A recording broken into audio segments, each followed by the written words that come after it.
Hello everyone.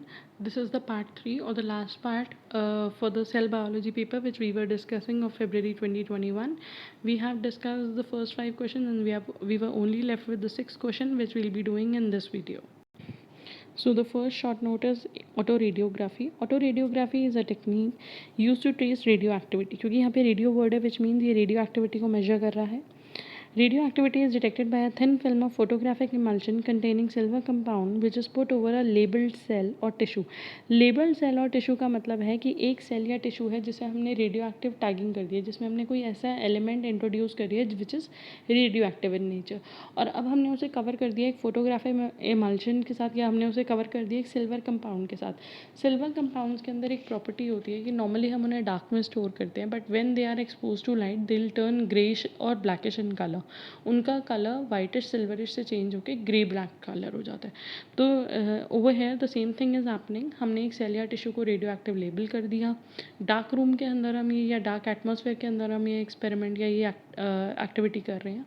हमने उस cell और टिश्यू को जब सिल्वर सॉल्ट के साथ कवर करा तो सेल या टिश्यू के जिस पार्ट में सिर्फ रेडियो एक्टिविटी नज़र आएगी, रेडियो एक्टिविटी मतलब radio active colour, radio luminance नज़र आएगा, सिर्फ वो लाइट की वजह से जो है वो वाइटिश सिल्वरिश कलर जो है वो चेंज हो जाएगा into black dots.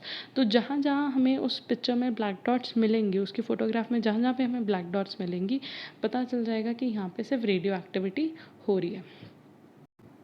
So autoradiography is a technique used to trace radioactivity. Radioactivity is detected by a thin film of photographic emulsion containing silver compounds, which is put over a labeled cell or tissue. Cells or tissue emit radioactive wave which sensitizes the silver salt. जो silver salt को sensitize कर देती है, मतलब उसके colour को change कर देती है. In dark room silver grains are now seen as black dots. जो रेडियो एक्टिव की वजह से वो जो सिल्वर ग्रेन्स थे वो चेंज हो गए हैं ब्लैक डॉट में, where the radioactivity is accumulated. It is used to reveal the metabolic processes of the cell. For example, अगर हम H3 यूरेडिन, मतलब अगर हम यूरेडिन को रेडियो एक्टिव हाइड्रोजन से लेबल कर दें तो हम पहले देखेंगे कि वो न्यूक्लियस के अंदर है and after some time in cytoplasm. Uridine is a nucleoside. तो ये यूरेडिन जो होता है वो हमें मिलता है आरएनए के अंदर, बिकॉज हम पढ़ते हैं आरएनए के अंदर बेसिस होते हैं AUGC. तो यू जो है वो प्रेजेंट है आरएनए के अंदर. जब हमने ये ऑटो रेडियोग्राफी यूरेडिन को टैग करके देखी तो हमने देखा कि पहले इनिशियल फोटोग्राफ्स में यूरेडिन हमें मिलता है न्यूक्लियस के अंदर, एंड लेटर फोटोग्राफ्स में यूरेडिन जो हमें मिलता है वो मिलता है न्यूक्लियस के बाहर. इसका मतलब है कि आरएनए पहले सेल के अंदर होता है और उसके बाद कुछ देर के बाद वो साइटोप्लाज्म में आ जाता है. So first seen in nucleus and after some time in cytoplasm which shows RNA is initially synthesize in nucleus and then migrates to the cytoplasm. Next is signal hypothesis. Signal hypothesis क्या कहता है? According to this hypothesis, growing polypeptide chains have an N-terminal signal peptide sequence which indicate that it is translocated across ER membrane और bacterial membrane. जो भी protein synthesis हो रहा होता है, लाइक अगर जो भी प्रोटीन बन रहा है उसके ऊपर कोई ना कोई, उसके एंड टर्मिनल पे, उसके अमीनो टर्मिनल पे कोई ना कोई टैगिंग होती है विच हेल्प्स टू लोकेट कि ये कहाँ पे, ये प्रोटीन कहाँ जाना चाहिए. सो अगर काफ़ी सारे प्रोटीन्स जो हैं, जैसे RER में प्रोटीन बनते हैं, रफ एंडोप्लाज्मिक रेटिकुलम की सर्फेस पे राइबोसोम्स होता है which is the site of protein synthesis. तो जब राइबोसोम के ऊपर प्रोटीन बन गए तो देर आर सर्टेन प्रोटीन जिनके ऊपर टैगिंग होगी which indicate that these proteins should be transferred to the ER lumen and then only they will enter the lumen. So it was given by Blobel and his colleagues. It says that signal peptides are located at amino terminal of a growing polypeptide chain. तो जो भी एक polypeptide chain बन रही होती है उसके amino and पे, उसके अमीनो टर्मिनल पे, एंड टर्मिनल पे कुछ स्पेशल सिग्नल्स होते हैं जो इंस्ट्रक्ट करते हैं कि इस प्रोटीन को या इस पॉलीपेप्टाइड को कहाँ जाना है. Membrane of ER has receptors for it that recognizes and attract these proteins. वो सिग्नल्स के लिए जो स्पेसिफिक रिसेप्टर्स होते हैं वो उसके टारगेट सेल पे होते हैं जैसे, या सेल ऑर्गेनेल पे होते हैं. तो ER पे उसके स्पेसिफिक रिसेप्टर हैं जो उस सिग्नल को रिकॉग्नाइज करेंगे, अट्रैक्ट करेंगे, उस सिग्नल के साथ बाइंड करेंगे. The signal peptide interacts with the recognition protein of ER forming a tunnel in ER. तो फिर ER के अंदर एक टनल बन जाती है, या एक आप कह सकते हो थोड़ा सा गेट बन जाता है जिसकी वजह से वो पॉलीपेप्टाइड जो है वो एंटर कर जाता है ER के अंदर. दस the protein is release into ER lumen. Cytoplasmically synthesized proteins targeted to ER use a signal sequence to direct them to ER membrane, and this was signal hypothesis. The last short note is cyclic AMP as second messenger. Cyclic AMP is a common intracellular mediator for practically all prokaryotic and eukaryotic animal cells. तो cyclic AMP जो है वो हमें prokaryotic और eukaryotic cell में बहुत सारी जगहों पे दिखता है. The cyclic AMP is synthesized from ATP by the plasma membrane bound enzyme adenylate cyclase. This name is very important. तो cyclic AMP की formation में कौन help करता है? The enzyme adenylate cyclase. So before reading further, let us take a look at the diagram.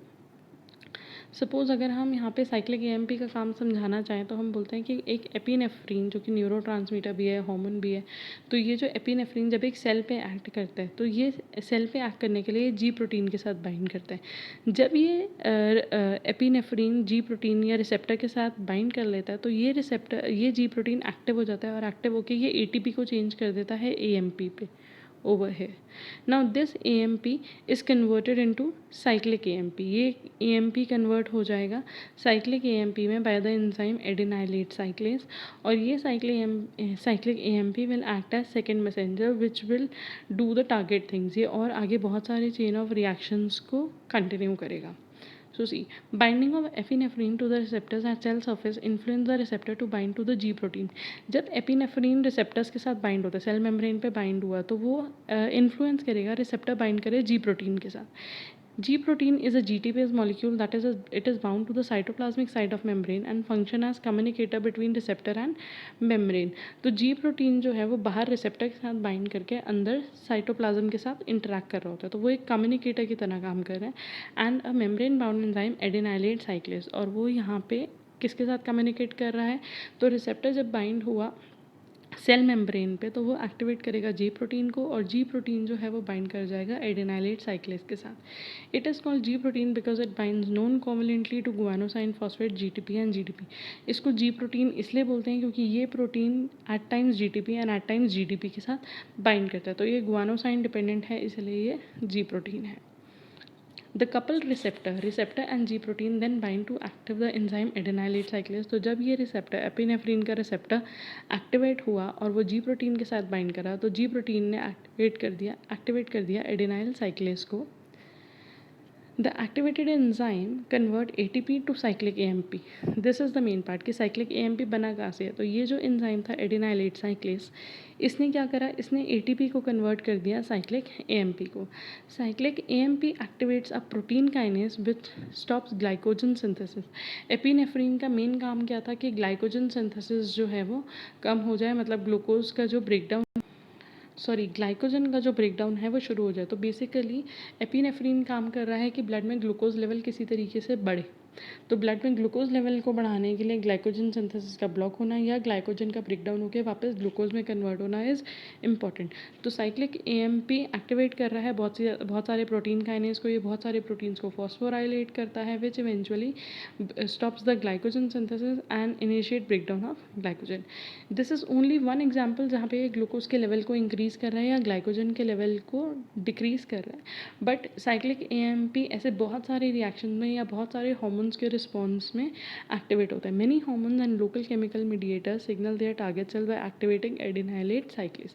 अभी हमने देखा था कि एपिनेफ्रीन सेल सरफेस पे बाइंड हुआ था, बट यहाँ पे एपिनेफ्रीन की जगह और भी बहुत सारे हार्मोन्स के बाइंड होने पे जी प्रोटीन एक्टिवेट होता है. जी प्रोटीन एक्टिवेट होने पे वो एडेनाइलेट साइक्लेस एंजाइम को एक्टिवेट करता है और जब एडेनाइलेट साइक्लेस एंजाइम एक्टिवेट हो जाता है तो वो एटीपी को कन्वर्ट कर देता है साइक्लिक एएमपी में. So cyclic AMP is a second messenger. Second messenger का मतलब है कि वो जो एंजाइम है वो खुद काम नहीं कर रहा, वो सेल के अंदर किसी एक चीज़ को एक्टिवेट कर रहा है. जैसे यहाँ पे सेल के अंदर एक्टिवेट हुआ साइक्लिक एएमपी और साइक्लिक एएमपी अब वो टारगेटेड फंक्शंस प्रमोट कर रहे हैं. ऐसे ही maybe in further few chapters या maybe in coming papers we'll come across one more second messenger which is calcium. Calcium is also a very important second messenger. सो यहाँ पे apart from एफिनेफ्रीन और कौन कौन से ऐसे hormones हैं या मॉलिक्यूल्स हैं जो साइक्लिक एएमपी के वाया काम करते हैं? That is TSH, thyroid stimulating hormone, ATCH, luteinizing hormone, parathormone, etc. I hope you find this video useful. Thank you for watching the video and keep revising the papers because they'll really help you to mug up your syllabus, to understand your syllabus and to prepare well for the test.